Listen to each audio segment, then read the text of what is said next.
Let me show you how to make Ofada sauce like a pro. In this video, I'm going to be showing you the step-by-step process of making the very popular Ofada sauce, or Ayamashe sauce as it's popularly called. Now, for this recipe, you need very basic ingredients and it turns out so delicious. The main ingredient is always this green unripe Scotch bonnet peppers. You can decide to add a bit of the red Scotch bonnet to it just for color, or you can add some more of the green bell peppers to tone down the heat. Now, you want to blend this roughly and set aside. It doesn't have to be smooth. Into a large pot, you're going to add in some bleached palm oil. This sauce is typically made with bleached palm oil, and using a deep pot ensures that your sauce gets to cook very, very well. So please use a deep pot. Next thing you're going to add will be some onions and some locust bean, and then you're going to fry those in the palm oil till they are really translucent and fragrant. And then you want to add in your roughly blend mix of the Scotch bonnet. I added a few red Scotch bonnet there, which is the ripe one, just for that color.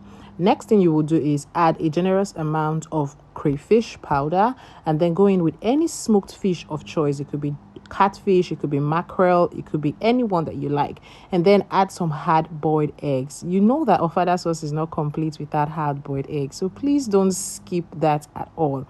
Add your hard-boiled eggs, and then you're going to season lightly with some salt and some seasoning cube. Now, mind you, crayfish is quite salty, so depending on how much crayfish you add, you do not want to add too much salt, so you do not end up with a sauce that is overly salty.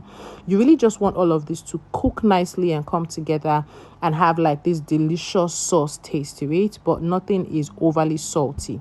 Once you add in your salt and your seasoning cube, you're going to stir this till it is properly combined.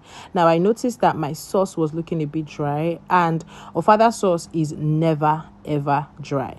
So if your sauce turns out like that, one thing you can do is add a bit more of that bleached palm oil, or just add a bit of vegetable oil.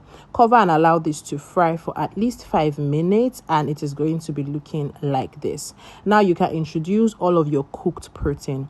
Ofada sauce is quite popular for having cuts of different types of meat inside of it. They are all cut in bite sizes. So you have your beef, the beef offals. You can use goat's meat, really, whatever it is that you fancy, but just cut them in bite sizes and then toss them into the sauce. Make sure to stir properly so everything is well combined. And at this point, all you want to do is just cover it and allow this to simmer on medium to low heat for at least 20 minutes.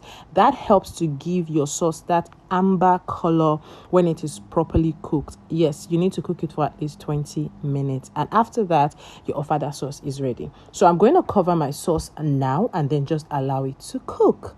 Now take a look at that deliciousness after 20 minutes, and do you see how deep the color has gotten? If you want it to be more brown than this, then continue cooking for a bit longer on your medium to low heat. And this is it, you guys. It is so delicious.